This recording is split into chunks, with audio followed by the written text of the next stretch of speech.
Shalom para todos, amada familia, que Dios les bendiga. Vamos a poder compartir una semana más con ustedes, una semana más que el Padre nos permite estar reunidos, unidos, perseverando en el Evangelio, en la fe, en la muná y en la obediencia. Saludo al pastor Isaías Carmona, al ministerio EMC Shalom Internacional Costa Este, con nuestra clase de día martes, Hayesot, el fundamento de nuestra fe. Hemos ido avanzando semana tras semana, estudiando la bendita Torah, estudiando el Brit Hadashah, estudiando todo lo que corresponde a los temas que hemos hablado por las últimas 3 semanas respecto a los títulos del Mesías. Continuamos el día de hoy, seguimos avanzando. Yo creo que ha sido de mucha información para cada uno de nosotros. Creo que muchos hemos aprendido conceptos nuevos para poder nosotros entender cómo los evangelios, cómo los escritores bíblicos nos presentan al Mesías Yeshua. Un saludo muy especial a todos los hermanos y hermanas que están conectados a través de la plataforma de Zoom. Un saludo muy especial para cada uno de ustedes. También a nuestros hermanos de Facebook, YouTube, de Instagram, de Telegram, Twitter y nuestra app oficial. Recuerde, hermano, hermana, amigo, cualquier que va a ver este video, si no está en nuestro grupo Hayesot, van a estar los moderadores dando la información para que se integre y pueda recibir material, pueda hacer preguntas y pueda estar al tanto de todas las enseñanzas que hemos tenido ya. Entonces, sin más preámbulos, familia, continuamos entonces con el estudio del día de hoy. Vemos que todo bien. La semana pasada tiene un problema ahí técnico, pero bueno, ya estamos creo que listos para iniciar con la enseñanza del día de hoy. Muy bien, voy a compartir mi pantalla. Estamos avanzando. Shalom para todos. Saludamos aquí a los hermanos que están en Zoom. Quería compartir a Costa Este, pero no me abre el Facebook, no sé por qué. Se queda cargando, pero bueno. Los hermanos que están en YouTube, recuerde, denle un like, denle un share, por favor. Le pedimos que nos ayude para divulgar este precioso mensaje del Evangelio. De hecho, hoy vamos a hablar un poco del Evangelio. Así que va a ser muy interesante el tema del día de hoy. Muy bien, voy a compartir mi presentación. Estamos ahí, perfecto. Vamos a ver ahí. Muy bien, ahí estamos. Muy bien, títulos del Mesías. Ya hemos avanzado en concepto de hijo de Dios, Ben Elohim. Y hoy nos vamos a enfocar, mi hermano y hermana, en los evangelios sinópticos. Ya muchos de nosotros que hemos estudiado ya un poquito de teología, un poquito así de los conceptos de la teología tradicional, sabemos que los evangelios sinópticos se conocen lo que es Mateo, Marcos y Lucas. El concepto de sinóptico tiene que ver porque narran la vida y el ministerio de Yeshua. Desde puntos de vista muy similares, la mayoría contienen las mismas escenas, las mismas historias, las mismas parábolas, muchos paralelismos en las narraciones y en contenido temático. En otras palabras, simplificando la definición, sinóptico es algo que es visión conjunta, en el sentido de expresar la misma visión sobre algo, en este caso, la vida y ministerio de nuestro Mesías, Yeshua. En base a eso, tenemos la relación de las epístolas, cartas, textos y según los estudiosos, los eruditos que estudian el Nuevo Testamento, o Brit Hadashah, como nosotros lo conocemos, derivan de un llamado documento Q, que todavía es teoría si existió, o sea, es una fuente. De hecho, Quay, es de alemán, significa fuente. Entonces hay una fuente primaria donde viene la narrativa de los evangelios. Entonces voy a tratar hoy en día y tratar de terminar entre esta relación de Mateo, Marcos, Lucas y Juan, pero siempre vemos que empieza en Marcos. De acuerdo también a los estudiosos, creen que Marcos fue el primer evangelio redactado respecto a la vida de Yeshua. Entonces, pero voy a ir en el orden como lo tenemos ya en el canon. Vamos a ir Mateo, Marcos y Lucas. Entonces podemos ver porcentajes, ¿no?, de contenidos. Recordemos que todos son estos hechos y dichos que se transmitieron de forma oral durante los primeros años con la primera generación, los discípulos, y que después se redactaron años posteriores. Y podemos ver dobles tradiciones, temas exclusivos de Mateo, temas exclusivos de Lucas, combinación de Marcos y Lucas, Marcos y Mateo, etc. Y hay una triple tradición. O sea, en contenido general, la sinopsis de los evangelios tiene un conjunto muy similar.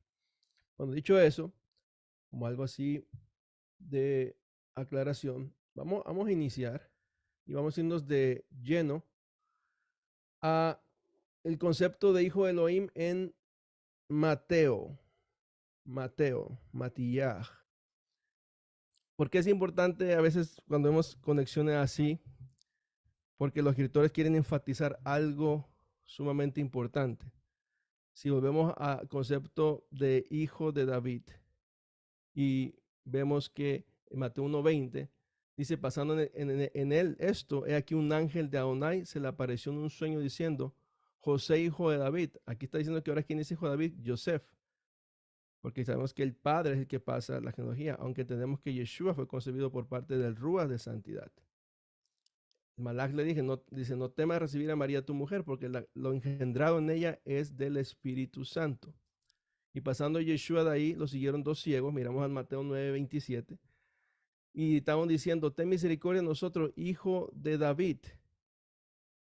En el verso 20, Mateo 12:22, entonces le fue llevado un endemoniado ciego y mudo, y lo sanó de tal manera que el mudo hablaba y veía.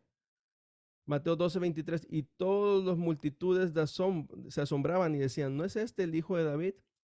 Es interesante en lo que es en Mateos, lo que es en Marcos, inclusive en Lucas, vamos a ver mucho la conexión de hijo de David en cuanto a los milagros que hacía Yeshua. Recordemos que así como David, ¿se acuerdan ya en 1 Samuel? Cuando David tocaba el arpa y había un espíritu en Saúl, ¿se acuerdan? Que ¿se acuerdan de esa historia? Bueno, están asociando a lo que Yeshua hacía con lo que el mismo David hizo en algún momento. Decían, ¿no será este el hijo de David? Porque entendían que David tenía a través de, no el poder, sino a través de la música, a través de su arpa, tocar, y ese espíritu que atormentaba a Saúl se iba de él. Entonces, esta expectativa mesiánica de hijo de David tiene que ver con el linaje de David y tiene que ver también con esa figura política militar que existía, y también en ese aspecto tener como algo que puede hacer la diferencia. ¿A qué refiero con eso? En sanar, en restaurar. Y pues ahí es donde entramos en todos los conceptos de lo que es los milagros de Yeshua, nuestro Mesías. Continuamos. Mateo 20:30. Estamos viendo donde se expresa hijo de David. Y aquí dos ciegos sentados junto al camino, al ver que Yeshua pasaba, gritaron diciendo, Señor, ten misericordia de nosotros, hijo de David. Y la muchedumbre los reprendió para que lo callaran, pero ellos gritaban más diciendo, Señor, ten misericordia de nosotros, hijo de David. Y las multitudes que iban delante y detrás de él gritaban, Hosanna, Hoshiana, el hijo de David, bendito el que viene en el nombre de Adonai, Hosanna en las alturas. Mateo 21:15, pero los principales sacerdotes y los escribas, viendo las maravillas que hizo, y a los niños que clamaban en el templo, diciendo, Hoshiana al hijo de David, se indignaron. Aquí vemos varios ejemplos en el Evangelio de Mateo respecto al concepto de hijo de David, que tiene que ver con sanar, restaurar, librar a personas de espíritus inmundos, demostrar misericordia, y es ahí como ellos lo asociaban con aquel que vendría del linaje de David, que haría esos milagros y prodigios. Continuamos. Mateo 4. Y después de ayunar 40 días y 40 noches, tuvo hambre. Aquí vamos a ver algo muy interesante, y yo creo que conocemos toda la historia del Mateo 4, lo que llama ahora sí entre comillas, que no me gusta la traducción, sino la tentación de Yeshua por parte de la adversaria. Sabemos que no fueron tentaciones, fue una prueba. Y vamos a ver por qué esta prueba, esta historia es muy importante para nosotros. Recordemos que aquí ya venimos después del bautismo de Yeshua. Yeshua es bautizado. Soy el Abad Kol del cielo. Ya sabemos la conexión del Hijo, mi Hijo amado, el siervo sufriente. Ya lo hemos explicado eso. Y si leemos en Mateo 4:1, Yeshua es impulsado por el mismo Ruach a subir al desierto para ser probado por el adversario. Y vamos a ver un paralelismo aquí, mis amados, entre Yeshua y Moisés. Paralelismo entre Yeshua y Moisés. Si vamos a Éxodo 34:27, dijo Adonai a Moshe, escribe estas palabras, pues conforme a estas palabras he concertado pacto contigo y con Israel. Y él estuvo allí con Adonai 40 días y 40 noches sin comer pan ni beber agua, y escribió sobre las tablas las palabras del pacto, las 10 palabras. Es interesante la historia. Aquí estamos viendo que el Eterno está dando una segunda oportunidad al pueblo. Se renueva el pacto. Moshe como intermediario es interesante. Ya hemos hablado al principio que el Hijo de Dios tiene esa función de traer el pacto, de reafirmar el pacto y entablar el pacto con un pueblo, en este caso nosotros, por eso somos llamados hijos de Elohim, eso ya lo hemos aprendido previamente.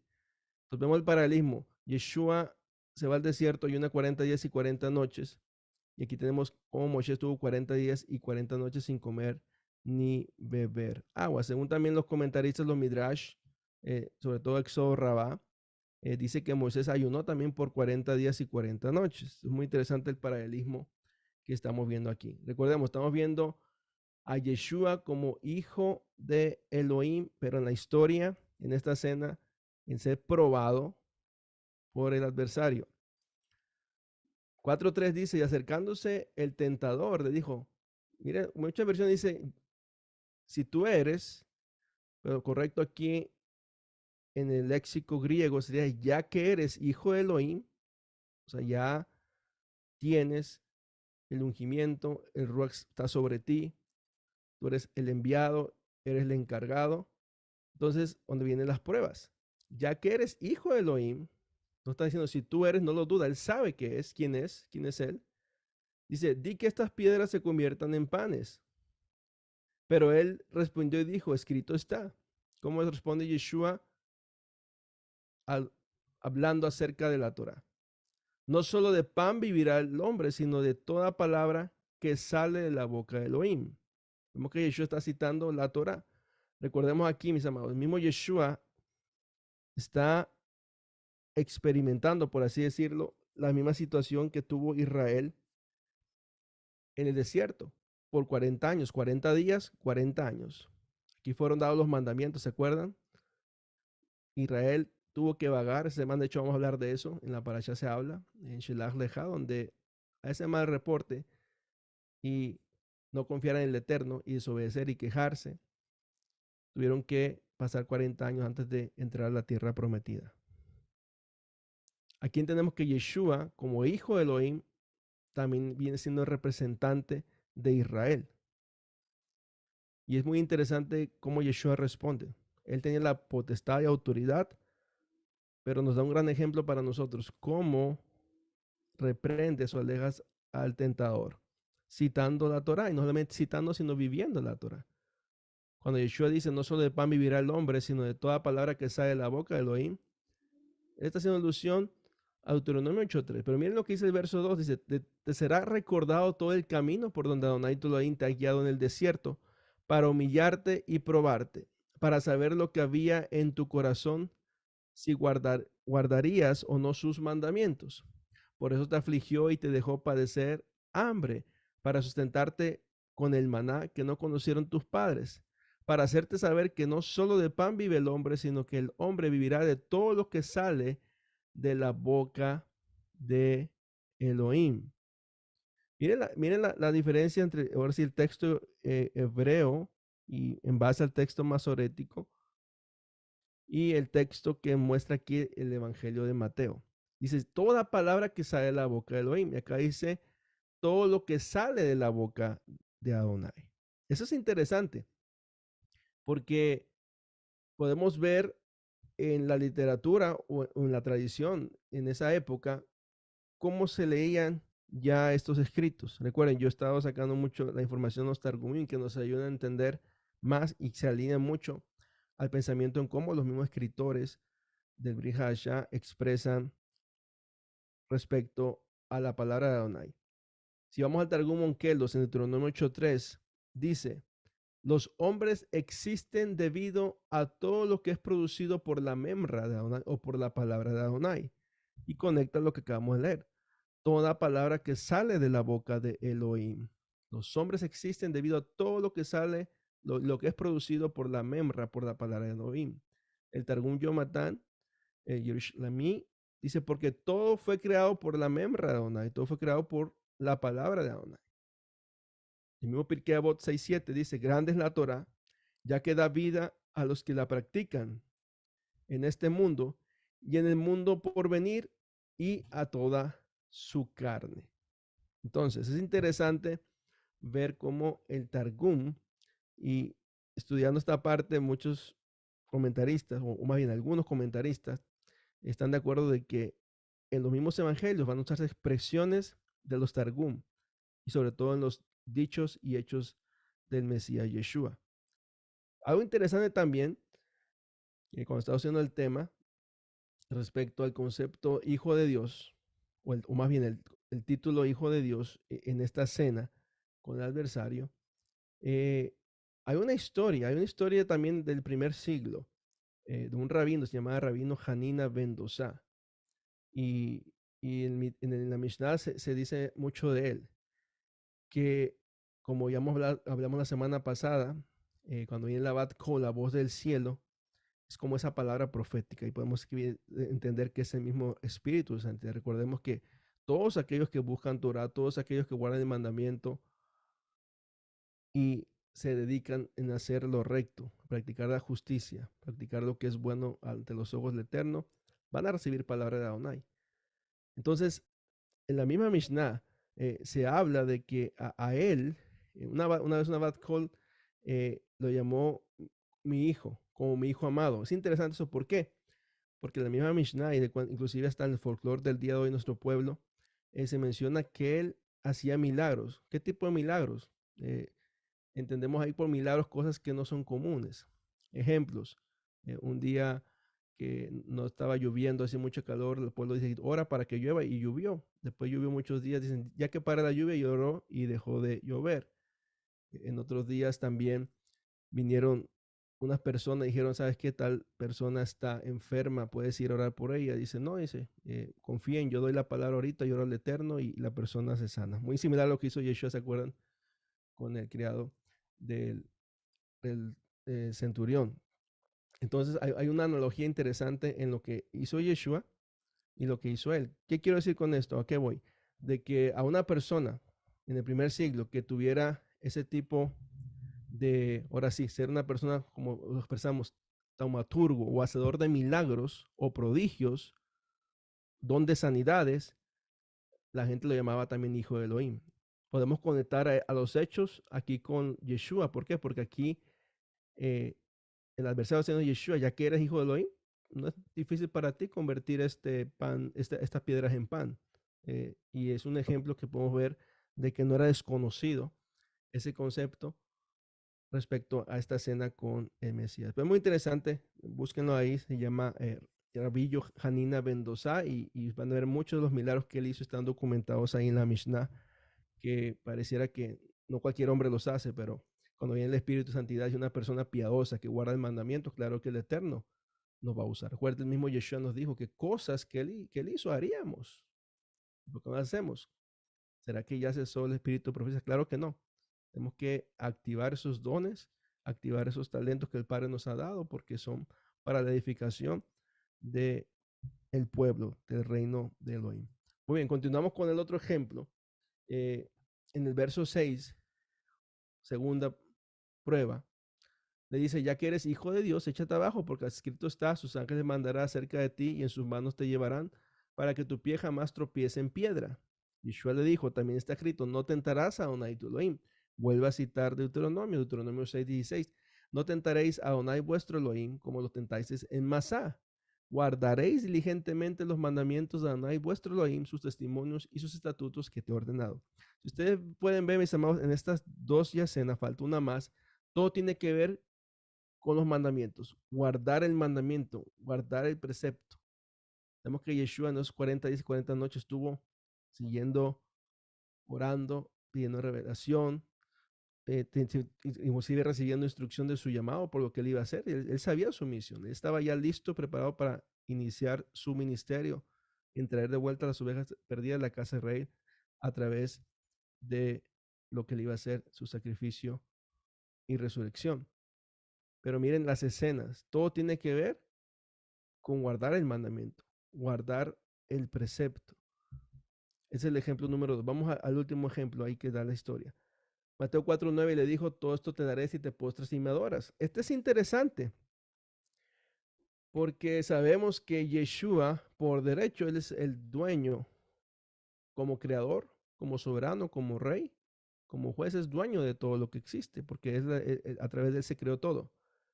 Entonces, muy interesante aquí que ya apela más, ahora sí decirlo, a la humanidad y Yeshua. Y supuestamente aquí no, lo llevó a un lugar muy alto donde vio los reinos del mundo. Y le dice, si te postras y me adoras, esto es tuyo. Pero Yeshua sabía que eso ya le pertenecía. Por eso Elohim lo exaltó. Le dio un nombre que es sobre todo nombre y ante él se va a doblar toda rodilla, como dice Pablo en Romanos. Yeshua responde, apártate, Hasatán, porque escrito está, Adonai tu Elohim adorarás y a él solo servirás. Porque esta cita, muy interesante, directamente hablando aquí en Deuteronomio 6:13, temerás a Adonai tu Elohim y aferrado a él solo jurarás por su nombre. No irás en pos de dioses ajenos, de los dioses de los pueblos que os rodean. Otro mandamiento. Y eso conecta directamente con el carácter y el ejad del Eterno. Yeshua, ¿qué hizo? Solamente citó la Torah. Y nos deja un claro ejemplo, ¿no? En esta historia de Yeshua es llamado una vez más por la vez, ya que eres hijo de Elohim, tú puedes hacerlo. Tú puedes obrar milagros. Tú puedes obrar prodigios. Eso no te cuesta nada hacerlo. Yeshua acá se mantiene en su rol de siervo, sometido a la voluntad del Eterno. ¿Y qué hace Yeshua? Solamente cita la Torah. Esto nos deja un claro ejemplo para nosotros, mis amados, cuando nosotros buscamos el Eterno, nos mantenemos en su voluntad, guardamos el mandamiento y cumplimos sus preceptos, Él nos va siempre a sacar de cualquier prueba, situación o desierto que estemos pasando. Todo es necesario, recordemos. El 40 nos muestra esa transición, ¿no? De un periodo de transformación. Mismo Yeshua lo vivió y haciendo eco a lo que nuestro pueblo Israel hizo o pasó en el desierto y vivió por 40 años. Mateo 26:63. Este es muy interesante, pero Yeshua callaba, es cuando ya lo traen ante el sumo sacerdote y en este juicio ilegal que le hicieron. Dice que Yeshua callaba. Entonces el Cohen Hador, el sumo sacerdote, le dijo, te conjuro por Elohim viviente que nos digas si tú eres el Mashiach, el Hijo de Dios, el Ben Elohim. Yeshua le dice, tú lo dijiste. Pero os digo, desde ahora veréis al Ben Hadam sentado a la diestra de poder y viniendo sobre las nubes del cielo. Entonces el sumo sacerdote se rasgó su vestidura diciendo, blasfemó. ¿Qué necesidad tenemos aún de testigos? Ahora mismo habéis oído la blasfemia. Es interesante cómo en el natural, ya lo que hemos ya estudiado, se prohibía juramentos falsos en el nombre de Elohim. Por eso él usó esa fórmula. Sabía que Yeshua no podía ahora sí, entre comillas, mentir. Tenía que decir y afirmar quién era él. Porque entendemos que eso es parte de tomar el nombre de Adonai en vano. Pero es muy interesante cómo Yeshua lo afirma. Claro, tienes razón, yo soy, tú lo has dicho. Pero Yeshua va más allá. Y la afirmación de Yeshua aquí es una declaración de que no solo es el Mesías, sino que es el Mesías celestial que vendría. Sabemos aquí que eso conecta rápidamente lo que hemos estudiado en la escritura con el profeta Daniel, precisamente capítulo 7, 13 y 7 y 14. Vamos a ir allá en breve. Aquí entendemos cómo la frase de que el Ben Elohim, sentado con poder, tiene que ver directamente con uno de los títulos expresados para Adonai. Ellos conocían que el poder, la Geburá, es del Eterno solamente. Y también es otro título para referirse a Elohim. Recordemos que yo lo he mencionado también, que la verdad es otro título para Adonai, para el judío del primer siglo. El Haemet, Elohim de verdad. El Derech también es el eterno.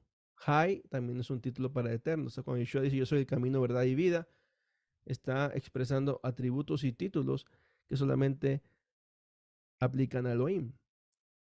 Entonces aquí Yeshua plasma el concepto mesiánico a una manera súper importantísima que tiene que ver con el Mesías divino. Como mencioné, Daniel 7:13 dice, proseguí mirando en las visiones nocturnas y aquí con las nubes de los cielos venía uno como Ben Hadam. Recordemos que Daniel escribió en arameo y en arameo se expresa como Bar en Nash, como hijo del hombre o como semejante a los hombres. Eso también puede ser la expresión. Y llegó hasta el anciano de días. Otras versiones, sobre todo la versión de Enoch que va paralela con esta, dice el Rosh de día. Recordemos, Enoch, para muchos se paniquean cuando escuchan los libros de Enoch, ¿no? Judas citó, Pedro lo citó, así que es un texto manuscrito que era muy conocido por ellos en el primer siglo. Interesante cómo Enoch lo conecta como el Rosh de Días, la cabeza de Días, no tanto el anciano. Muy interesante eso. Y lo acercaron a él.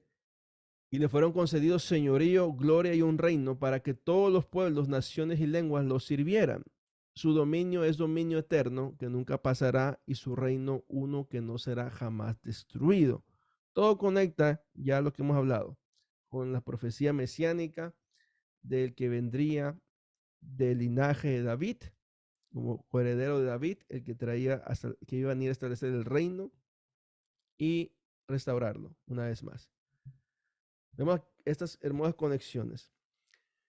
Cuando vamos del concepto de hijo de Elohim, hijo de Dios, al hijo del hombre, el Ben Hadam, el concepto arameo que ellos conocían, el Bar Nash, era muy conocido también para ellos del primer siglo.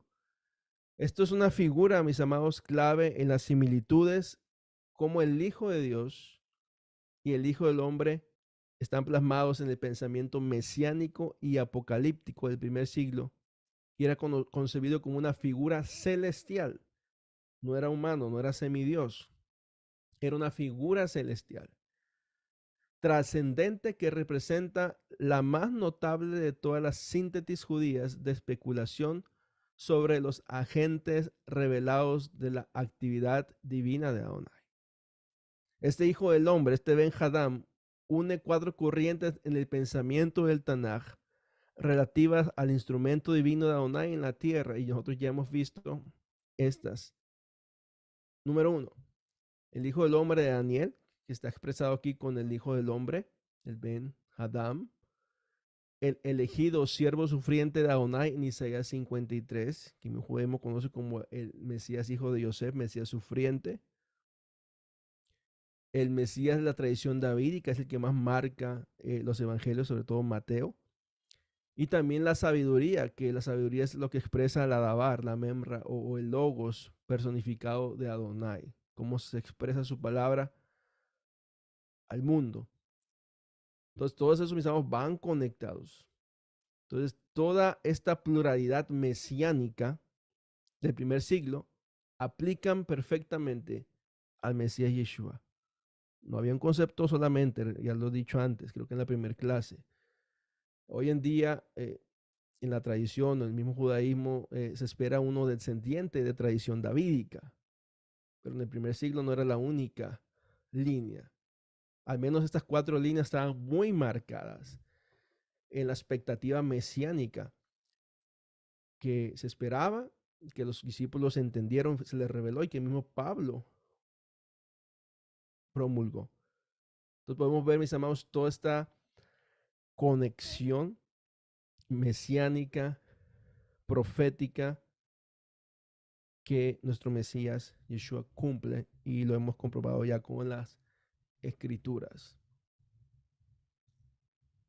De Mateo, ya tenemos ya ahora sí esa conexión que al final hace una síntesis general de todo lo que es la mesianidad de Mashiach. Vayamos a Marcos, Vamos a ver a Yeshua, hijo de Elohim, en Marcos. Marcos 1, verso 1 dice, principio del evangelio de Yeshua Mashiach. La mayoría de las versiones no van a tener hijo de Dios o hijo de Elohim.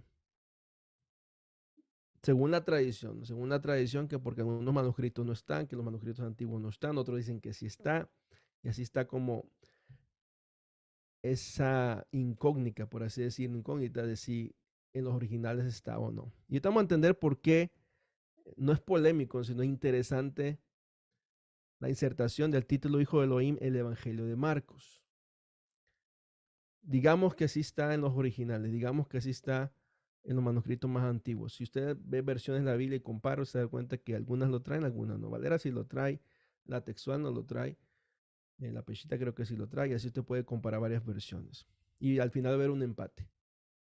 Pero digamos que sí está. ¿Y por qué está? Tiene un motivo muy importante. Entonces, cuando vemos principio, Reshit, el Evangelio de Yeshua Mashiach. Muchos inclusive eruditos han pensado que el Evangelio de Marcos representa el Evangelio primario de la vida de Yeshua, porque inicia con este título, el Evangelio de Yeshua, el Mesías, Hijo de Dios, Hijo de Elohim. Si vamos al verso 2, miren, vamos a empezar a ver esta preciosa conexión. Dice, como está escrito en el profeta Isaías, he aquí envío mi mensajero delante de tu rostro, el cual preparará tu camino. Sabemos que ese es Juan el Inmersor, Yohanan el Bautista, que tenía el espíritu de Elías, ya lo hemos entendido. Vos que clama en el desierto, prepara el camino de Adonai, allanad sus sendas. ¿Quién es el que viene? Porque hay que aparejar el camino, calzada, sellar los hoyos y quitar escombros y dejar limpio para que entre Adonai. Así está muy claro en la escritura. Viene el siervo, pero sabemos que es Yud-Hei Bab-Hei. Apareció Yohanan bautizando en el desierto y proclamando un bautismo de arrepentimiento para liberación de pecados. Recordemos que el bautismo de Yohanan era muy polémico. Me acuerdo una vez Yeshua se le acercaron, y creo que fue en el Evangelio de Juan, si me recuerdo, donde le preguntan, ¿tú por qué, con qué clase de autoridad haces todo esto? ¿Quién te crees tú? Se le acercaron todos los fariseos, los saduceos, los oficiales, y le hace una pregunta. Como buen judío, responde con otra pregunta. El evangelio el bautismo de Juan es del cielo o de los hombres. No, si decimos que de los cielos, nos va a dar la razón. Decimos que los hombres nos van a apedrear. Entonces no le respondieron. Dijo, entonces tampoco les voy a dar respuesta con qué autoridad o poder hago todas estas cosas. Porque el bautismo de Juan, como menciona aquí, era no polémico, en el sentido era muy llamativo. ¿Por qué?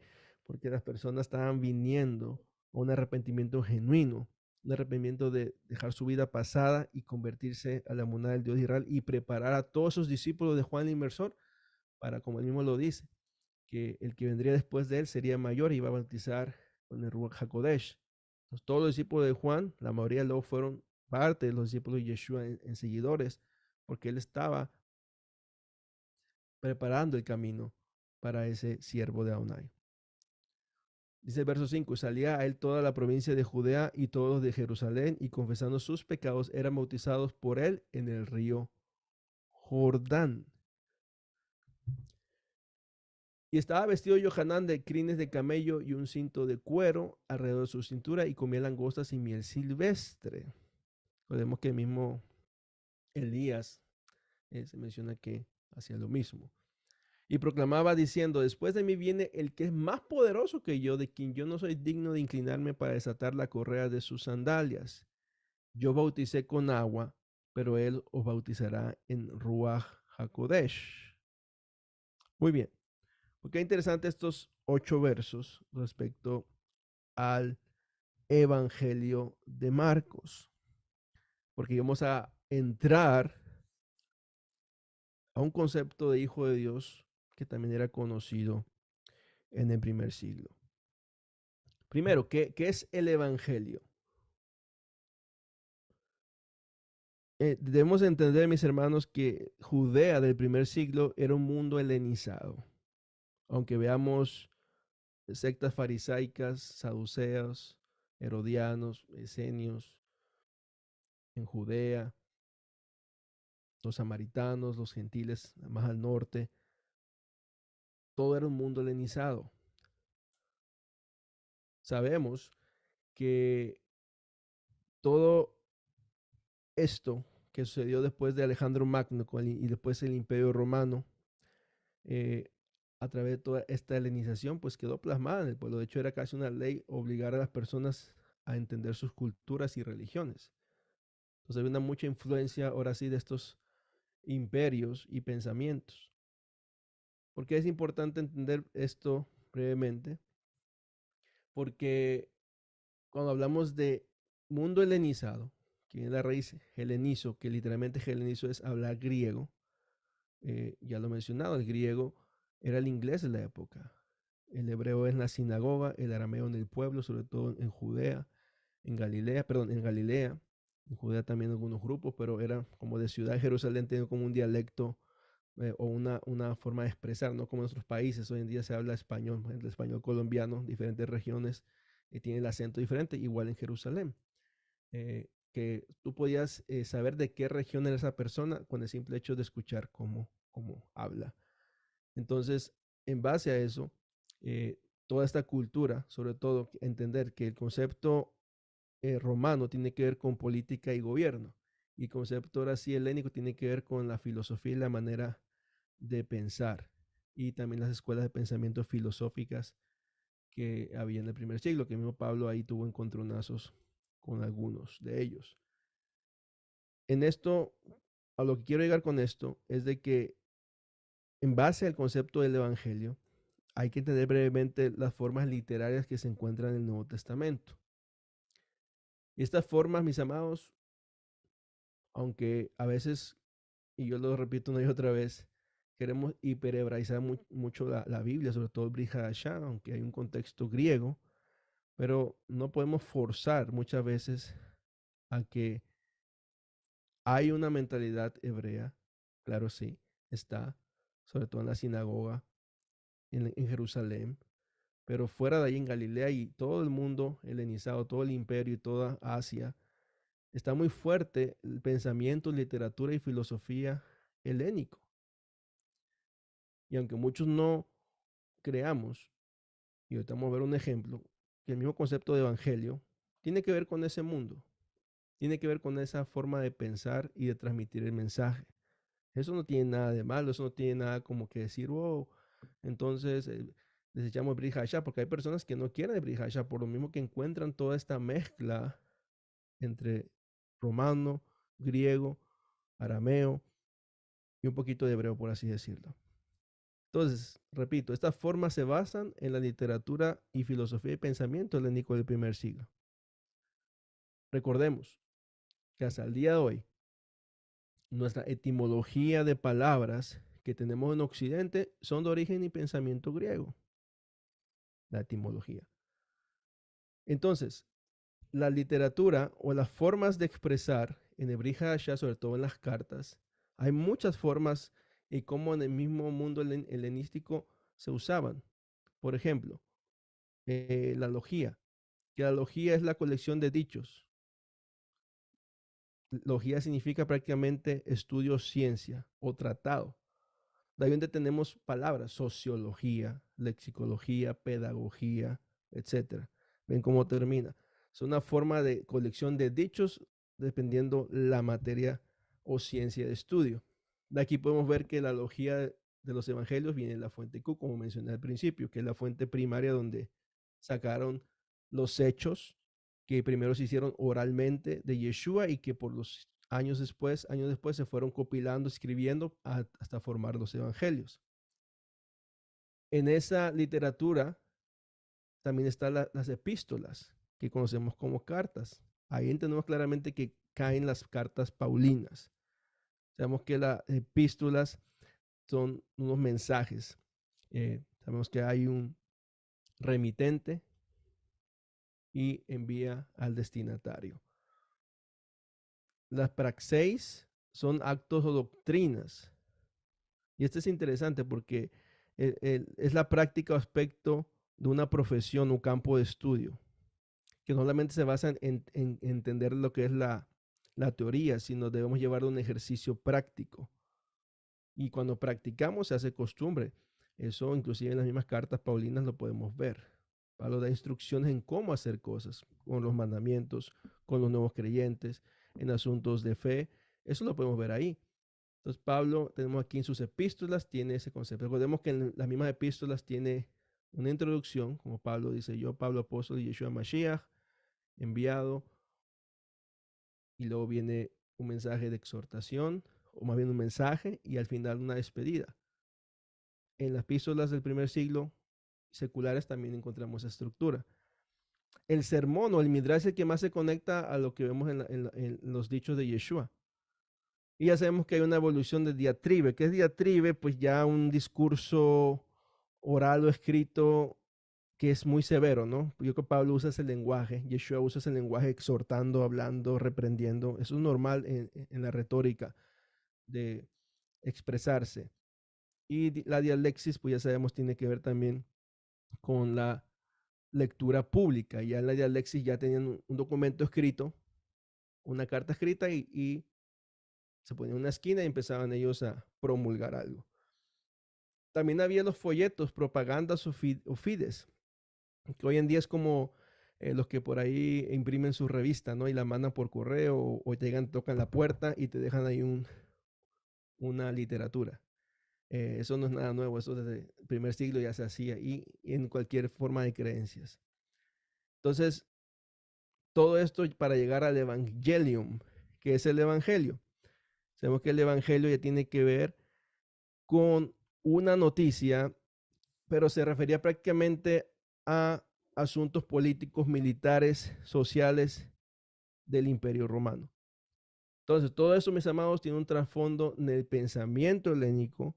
Vuelvo y repito, está plasmado en el Brit Hadashah, pero eso no tiene nada de malo. ¿Por qué? Porque tendemos a satanizar todo. Tendemos a pensar que todo tiene que ser hebreo y sabemos que no. Entonces, toda la estructura de los evangelios, las cartas de Pablo, las cartas pastorales, tienen estas formas literarias comunes que se daban en el primer siglo. Todo esto, ¿para qué? Para llegar al evangelio, que es donde yo quiero que nos enfoquemos. Para nosotros es común escuchar la palabra evangelio. Antes llamamos a hablar del evangelio. Yo creo que muchos éramos evangelistas. Entonces puede parecer extraño, pero al escuchar acerca del evangelio a una audiencia judía del primer siglo, en el contexto que tiene que ver con política, religión, gobiernos, acciones militares, tratados de paz, para muchos de la audiencia Roma puede haber sido ajena a su cultura, porque la propia palabra evangelio era un término esencialmente político en el mundo greco-romano. Entendemos que evangelio es una traducción de la palabra griega evangelion, que no es un término específicamente religioso. A nosotros lo hemos tenido así, y sobre todo en el pensamiento judío. Era más secular. Y sabemos que el significado es buenas noticias, dar un anuncio alegre, o quizá una declaración de victoria, el cual era proclamado para anunciar los hechos de quién, en ese caso, del emperador. Entonces imagínense, los 4 evangelios usando un título y un término que aplicaba precisamente al imperio. El concepto de hijo de Dios en el imperio romano es aquí donde muchos vamos a quedar en cuenta en la separación y el contraste que hay entre el evangelio del hijo de Elohim, Yeshua, y el evangelio de los hijos de Dios del mundo del imperio romano. Algunos gobernantes romanos eran designados como hijos de Dios o hijos de padres divinizados. Por ejemplo, el nombre oficial de Augusto era emperador César Augusto y se llamaba hijo de Dios. Tras el funeral de un emperador, el Senado podía decidir deificar al antiguo gobernante y establecer un culto oficial en su honor. Tras la muerte de Julio César, el Senado lo honró como un ser divino y ascendido. Así, el hijo adoptivo de Julio César, Octavio, fue considerado hijo de un hombre divino. En latín es divi filius, o hijo de Dios. lo que posteriormente se inscribió en monedas, inscripciones y monumentos. Esto es interesante, cuando lleguemos a Pablo vamos a hablar más al respecto, porque Pablo usa una expresión, Yeshua es la imagen del Elohim invisible, y en el pensamiento de Pablo usa la expresión respecto a una moneda, donde se pone la imagen, en este caso, de los emperadores romanos. Entonces, amados, muchos títulos honoríficos se inscribieron en lugares públicos muy visibles, como una inscripción en Macedonia que reconoce a Augusto como hijo de Dios. Más adelante, recordemos que todo esto es previo a la época del Mesías Yeshua. Ya se usaba este concepto de hijo de Dios en el Imperio Romano. Estamos ya brincando de la perspectiva hebraica y buscando todos los conceptos. Y ahora estamos yéndonos al concepto de hijo de Dios en el Imperio Romano para que podamos entender este lenguaje en, sobre todo, Hechos de los Apóstoles, los mismos evangelios y las cartas de Pablo. Más adelante, otros emperadores del primer siglo, esto ya en la época del primer siglo, en esos 40 hasta el 100 aproximadamente, también recibieron estatus divino. Por ejemplo, Tiberio, Claudio, Marquese, Claudio, Vespasiano, Tito y Nero. Sabemos que Tito ya por ese fue el que destruyó el segundo templo. Así que los hijos de estos gobernantes divinizados podían adoptar el título honorífico de hijo de Dios. Por ejemplo, un edicto, el hijo adoptivo de Tiberio Germánico se llamó a sí mismo hijo del dios Augusto y nieto de Augusto. Y el emperador Nerón era hijo adoptivo de Claudio y se llamaba hijo del divino Claudio. Entonces, todo esto fue en la época de oro del gobierno del Imperio Romano. Entre el 30 antes del Mesías, entre el 14 y el 37, hasta el 41 al 54, y ya Nerón entre el 54 al 68, donde se siguen usando esos títulos dentro del Imperio Romano para referirse a los emperadores como, entre comillas, hijos de Dios. ¿Quién es su Dios? Pues Dios Zeus. No tiene que ver Zeus con Teus.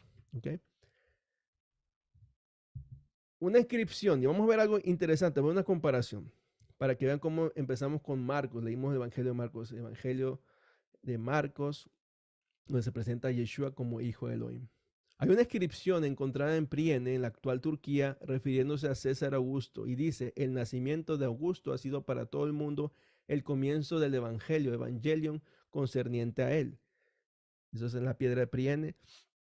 Y esa inscripción se encuentra en un edificio del gobierno que data del año 6 antes de la era común. Aquí más de lo que dice, lo que nos da una idea de cómo entendieron el Evangelio sobre César Augusto. Y la inscripción dice así: el más divino César debe considerarse al igual al principio de todas las cosas, por cuanto todo caía en desorden y tenía que disolverse, lo restauró una vez más y dio al mundo entero una nueva aura. César, el bien común, fortuna de todos, el comienzo de la vida y la vitalidad. Todas las ciudades adoptaron por unanimidad el nacimiento del divino César como un nuevo comienzo del año, mientras que la providencia que ha regulado toda nuestra existencia ha llevado a nuestra vida al clímax de la perfección al darnos al emperador Augusto, que siendo enviado a nosotros y a nuestra descendencia como Salvador, ha puesto fin a la guerra y ha puesto todas las cosas en orden. Y mientras que habiéndose convertido en Dios manifiesto, Panéis, muy similar a lo que usaba Antíoco Epífanes. ¿Se acuerdan de Antíoco Epífanes? Que Epífanes es lo mismo, Dios encarnado. Se manifestó, en este caso, entre comillas, como Dios. César ha cumplido todas las esperanzas de tiempos anteriores. Aquí tenemos la inscripción de Priene y un denario de la época donde se pone a este emperador humano, porque este era 100% humano, como Divi Fili, hijo divino o hijo de Dios. Esta es la fuente donde podemos ver esa inscripción. ¿Por qué traigo esta información, mis amados? Porque usted puede ver el evangelio de César Augusto es muy similar en expresión a cómo se usaba en el evangelio, en este caso Marcos. ¿Qué es lo que está haciendo precisamente el evangelio de Marcos? Cuando el evangelista de Marcos comienza su evangelio con las palabras que resuenan a un elemento importante del culto imperial romano, es decir, a la adoración al César como un dios, está haciendo la afirmación de que las buenas nuevas de Yeshua el Mesías, él es el verdadero del evangelio genuino. Ni Julio César ni ninguno de sus descendientes puede ser considerado como el Hijo de Dios. Y la proclamación de la venida del reino de Elohim en Marcos 1, 14, 15 es muy clara. Se relaciona al mundo romano con la promesa de que un nuevo orden mundial, desde ya su expresión, solo el verdadero Hijo de Dios podría hacer tal promesa y en efecto dio a tal resultado. ¿Por qué es muy importante eso, mis amados? Porque hay un contraste en el Evangelio de Marcos respecto al Evangelio de César Augusto. Marcos 1:14, miren, en base a lo que acabamos de decir, ya tiene sentido más el lenguaje del Evangelio. Después de que Yohanan fue entregado, Yeshua fue a Galilea proclamando el Evangelio de Elohim. Hizo esa expresión, buena nueva, Evangelium. Y diciendo, el tiempo se ha cumplido y el reino de Elohim está al alcance de la mano, arrepentidos y creen en el Evangelio. Todo tenía que ver con Yeshua, que era el Hijo de Elohim, el verdadero Salvador y Señor, amo, Dios de la humanidad. El propósito de Marcos es narrar la historia de Yeshua de tal manera que la confesión y el Evangelio parecerá convincente y plausible a un mundo greco-romano y también para una audiencia judía que estaba helenizada, los que vivían fuera de Judea, que eran los más helenizados en el imperio. Entonces, mis amados, cuando ya entendemos este término evangelio y cómo se usaba en el antiguo mundo greco-romano, de ahí viene, eso no es un título religioso, el concepto de gracia lo he explicado, tampoco es religioso, es cultural. Ahora podemos comprender mejor la forma específica en el contexto político, religioso en que se escribieron los evangelios. Fueron escritos de tal manera que presentaban a Yeshua como el verdadero rey divino que había de venir a traer la verdadera salvación al mundo entero, y fueron escritos como un desafío directo al llamado evangelio de Roma y su paz, que se hizo cumplir a través de brutalidades, de invasiones, y que no proporcionaban ninguna salvación real.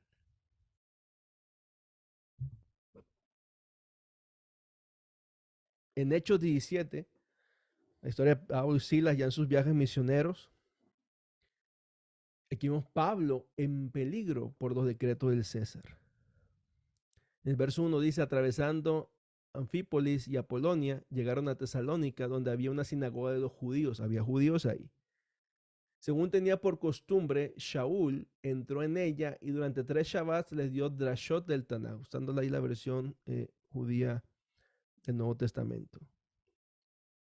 Durante 3 días de reposo les explicaba acerca de Yeshua con el Tanaj, abriéndoles completamente y presentándoles evidencia de que Mashiach debía padecer y resucitar de entre los muertos. Y decía, este Yeshua que yo os anuncio, usa la expresión de la buena nueva, el evangelio, es el Mashiach. Y algunos de ellos fueron persuadidos y se unieron a Pablo y a Silas, y un gran número de griegos reverentes y no pocas mujeres prominentes.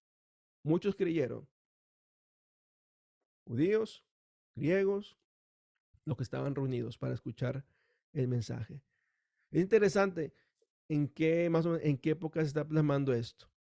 Entendemos que los decretos de César, ¿se acuerdan? Hablamos de un César y precisamente estamos mencionando a Claudio, que es la época donde Pablo está en este momento llevando el evangelio. Claudio había emitido edictos y tenía este concepto de ser llamados hijos de Dios. Entonces, teniendo en cuenta esto, vamos a entender esta escena acá.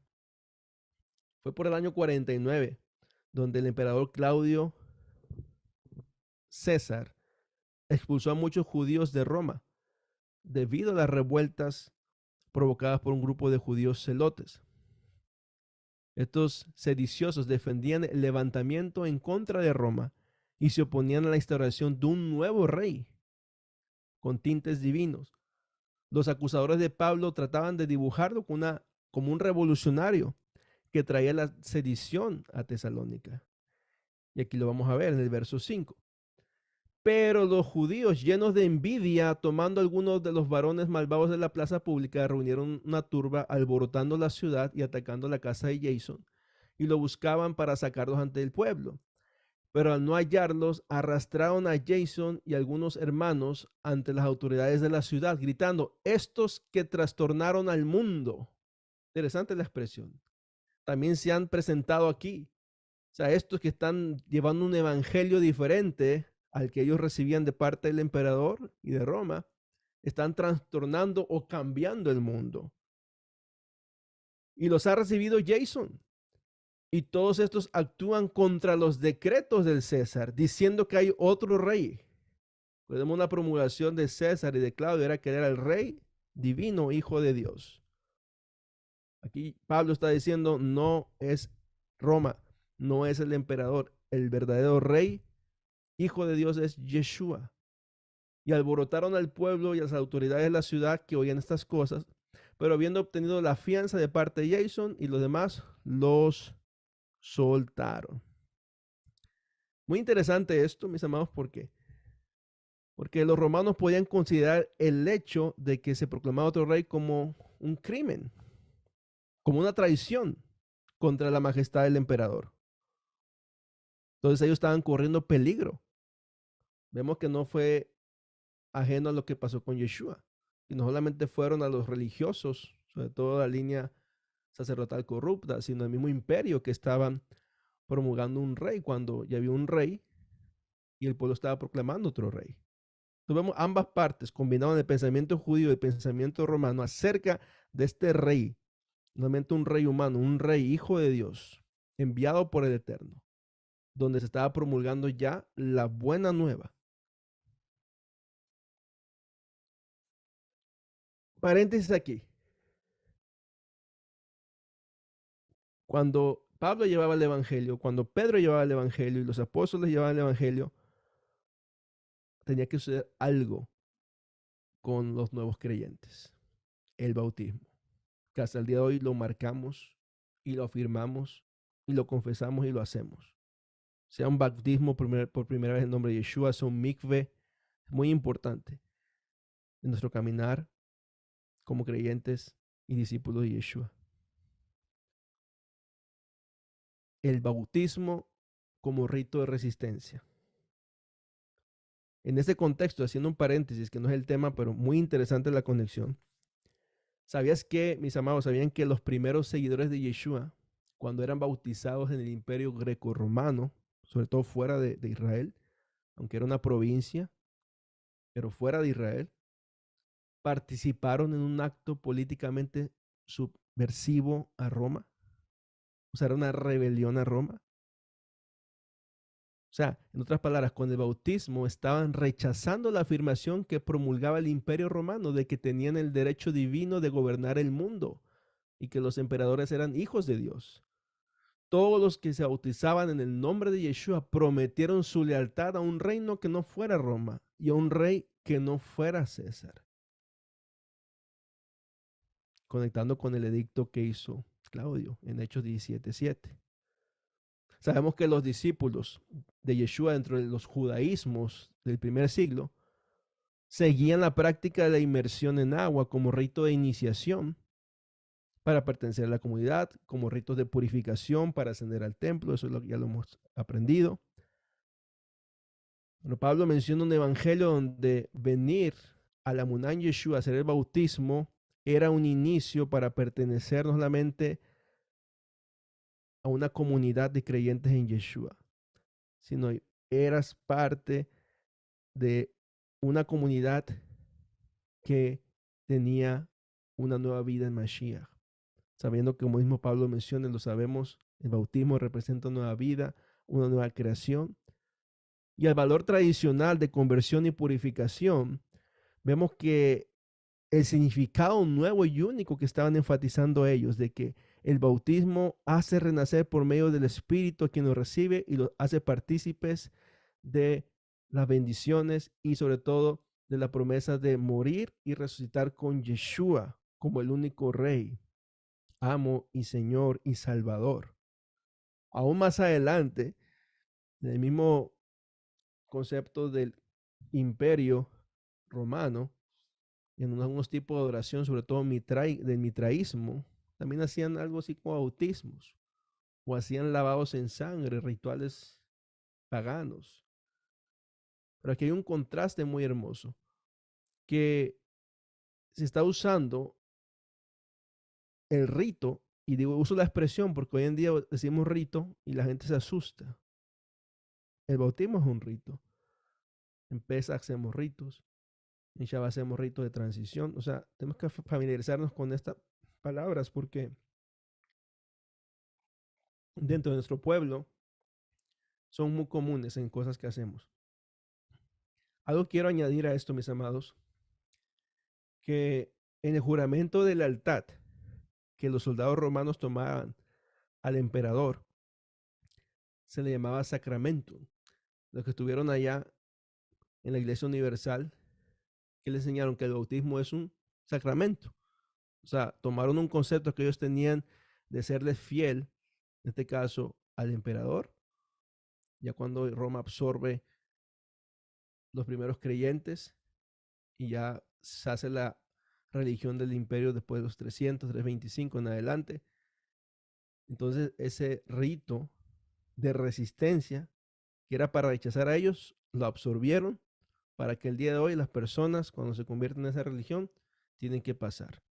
Interesante ese concepto de sacramentum, de juramento de lealtad. Por eso Pablo habla mucho de juramento, de confesar a Yeshua como nuestro Adonai y Salvador. Cuando los creyentes tomaron prestado ese término, lo aplicaron al bautismo. Pero para nosotros sabemos que es lealtad a quién, al Mesías. Ellos le daban lealtad al César, le daban lealtad al emperador, a sus dioses, pero nosotros usamos el bautismo para confesar lealtad, confesando el nombre de Yeshua como nuestro Señor, nuestro Salvador, donde Él nos promete una verdadera paz, una verdadera bendición, estabilidad a todos los que creen en Él. Vemos los contrastes, mis amados, y cuando uno ya lee los evangelios, usted va a saber en qué trasfondo ya se están dando en su contexto original. Y va a tener más sentido cuando usted tiene esta información de por medio. Hechos 12 nos afirma este concepto. Pero cuando creyeron a Felipe, que anunciaba la buena noticia, el evangelio acerca del reino de Elohim y del nombre de Yeshua HaMashiach, fueron bautizados tanto varones como mujeres. No era el evangelio del emperador que iba a traer el reino de Roma a gobernar con paz y prosperidad, ¿no? Por eso usted puede ver la palabra evangelio, si usted va a buscar la palabra evangelio, un diccionario, o ver en qué parte de la Biblia se expresa más, usted va a ver que en Hechos aparece 15 veces. En Romanos aparece 13 veces, y no es casualidad, imagínate, Pablo hablando en Roma del evangelio, sabiendo que eso es en contra del imperio. 13 veces lo menciona. Corintios 8, 2 Corintios 9 y Gálatas 10, lugares donde la influencia grecorromana era muy fuerte, para hablar acerca de la buena noticia y la verdadera acerca de Yeshua el Mesías, como Hijo de Dios, como el Salvador del mundo. Pedro anunciando el Evangelio de Yeshua. Hechos 10:34. Entonces Pedro, tomando la palabra, dijo, en verdad comprendo que Elohim no hace excepción de personas. Recordemos todo el contexto del capítulo 10, ¿se acuerdan? Del centurión Cornelio, quien era un piadoso, un temeroso de Elohim. Recordemos que eran personas que simpatizaban con, en este caso, con algunos de los judaísmos, que eran dadivosos, aportaban, daban limosnas, daban sedacá, construían sinagogas. Eran personas muy queridas, o sea, que pertenecían, ahora sí, a un mundo politeísta y enoteísta en su pensamiento religioso. Conocieron del Dios de Israel y iban a empezar un proceso de acercamiento. Y claro está Ya después de ese conversión, por así decirlo, ya es cuando entramos lo que son los prosélitos, que ya son los que van a dejar una vida pasada, seas romano, gentil, de las naciones, y te conviertes solamente al Dios de Israel. Entonces, es el contexto del capítulo 10, donde también se habla de la comida y la visión de Pedro. Se acuerda que eso se saca de contexto, eso no es el tema, pero para decir que podemos comer de todo. Sabemos que Cornelio era un centurión, era un hombre, un capitán, tenía más de 100 hombres a cargo, un hombre de autoridad, temeroso de Elohim, un adorador de Elohim. Aquí Pedro, en el 34, después de esta historia de Cornelio, miren lo que dice. Recuerden, el factor, un personaje que viene de un mundo grecorromano. Entonces Pedro, tomando la palabra, dijo, en verdad comprendo que Elohim no hace acepción de personas. Aquí hace referencia a Cornelio. Acepción de personas que Dios no mira el exterior, Dios mira el interior. Sino que toda nación se agrada del que le teme y hace justicia. Envió la palabra a los hijos de Israel, anunciando la buena noticia de paz. Usa el lenguaje de que el evangelio de los Césares era una buena noticia de paz. ¿Y a quién fue ese evangelio? Primeramente a los hijos de Israel, anunciando la Besorá. Recordemos que el mismo profeta Isaías 52:7, no me recuerdo, habla de los que anuncian las buenas nuevas de paz, el evangelio de la paz. También hace conexión aquí Pedro acerca de Yeshua el Mesías. Dice, Él es el Señor, el Curios de todos. Y voy marcando esa palabra cuando entremos al tema respecto al título Señor.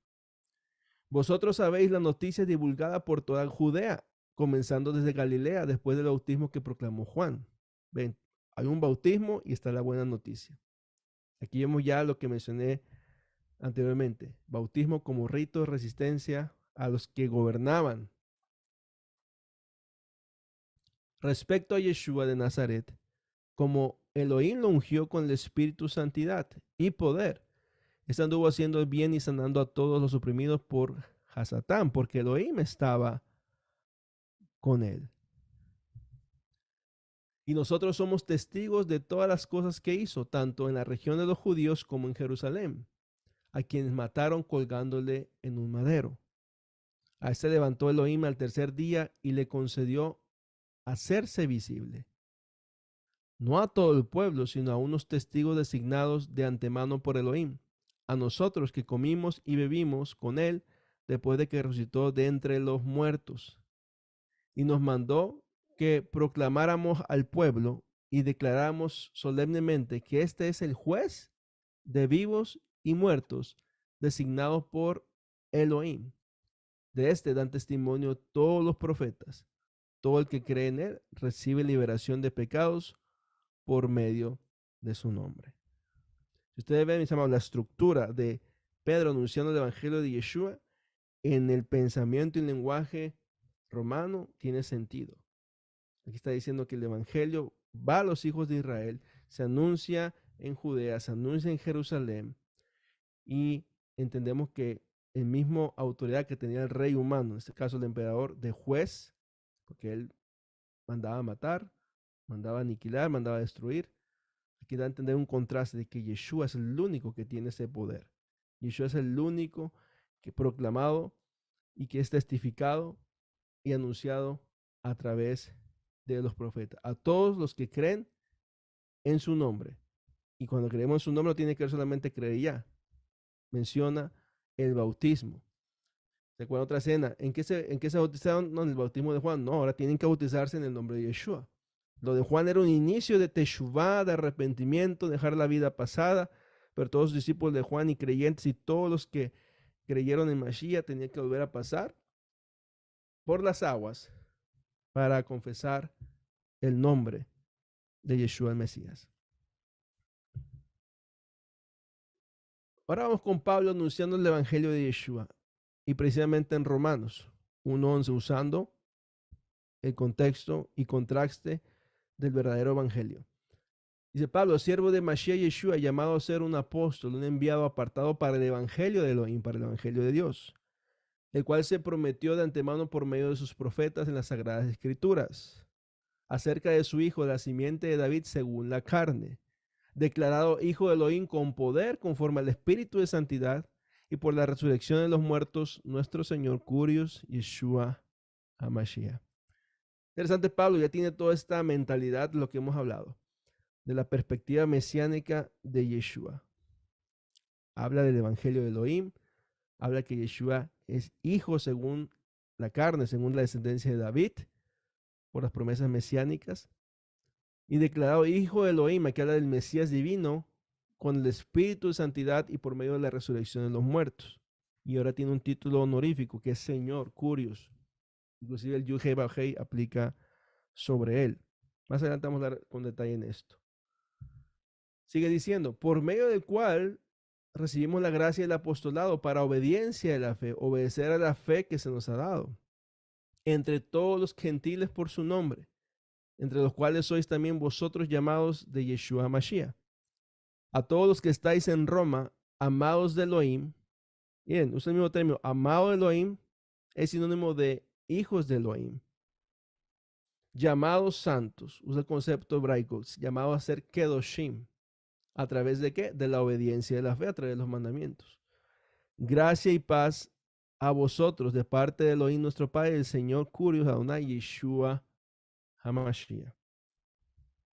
Ahora tiene más sentido las introducciones en las cartas de Pablo, en las epístolas, que repito, como mencioné hace rato, es una manera de escritura muy conocida en el mundo helenizado para llevar el mensaje del Evangelio, que ese Evangelio era usado por Roma, pero aquí Pablo usa esos conceptos, usa la escritura, usa la forma de pensar para llevar el verdadero mensaje de buenas nuevas acerca de Yeshua, el Mesías.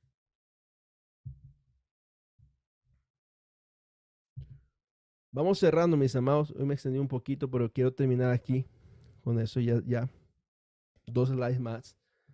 Si vemos lo de Lucas, que ya lo mencioné la semana pasada, conecta con lo que ya he hablado en la clase de hoy, que hace las conexiones mesiánicas de Yeshua, porque hablamos ya de Mateo, ya hablamos Marcos, que eso nos extendimos más en el concepto del Evangelio de Marcos con Yeshua como hijo de Elohim y el contraste con el pensamiento romano. Y Lucas no es la excepción. Lucas, el contenido de Lucas es muy similar a Mateo y Marcos. Pero Lucas, como yo creo que mencioné eso la semana pasada, habla del Ben Elión, el Hijo del Altísimo, donde el Ruach HaKodesh de Adonai, el poder de Elión, haría sombra sobre Miriam, donde esa palabra Shakan habla acerca de aquel, como dice Juan 1:14. Esa palabra de Dios, si iba a ser hombre, carne, iba a habitar en medio de su pueblo. Entonces, el lenguaje de Lucas hace alusión al Mesías divino, al Mesías hijo de Elohim, concebido por el Ruach HaKodesh. No es un semidios, no es como los emperadores romanos decían que eran semidioses, eran hijos de Zeus. No, aquí está hablando del verdadero hijo Elohim, el Dios de Israel. En el 2:10, pero el ángel les dijo, después del nacimiento de Yeshua, no temáis, aquí los pastores, la escena de los pastores, pues aquí os anuncio la buena noticia de gran gozo, muy similar al lenguaje de las buenas noticias que usaban en el imperio, miren, que será para todo el pueblo. Hoy os ha nacido en la ciudad de David un Salvador, que es Mashiach el Señor. Un Salvador. ¿Cómo se llamaba el emperador? Salvador. Soter, que es otra rama del concepto de la divinidad Yeshua, la soteriología. Se usa esa teología para hablar de la doctrina de la salvación, que tiene que ver con la obra de Yeshua. Esto será por señal, haréis un niñito envuelto en pañales, acostado en un pesebre, y repentinamente junto con él el ángel apareció una multitud de ejércitos celestiales alabando a Elohim y diciendo, gloria a Elohim en las alturas, y en la tierra paz entre los hombres de su elección. Así que llamamos a modo general, y solamente citas claves en los evangelios Mateo, Marcos y Lucas.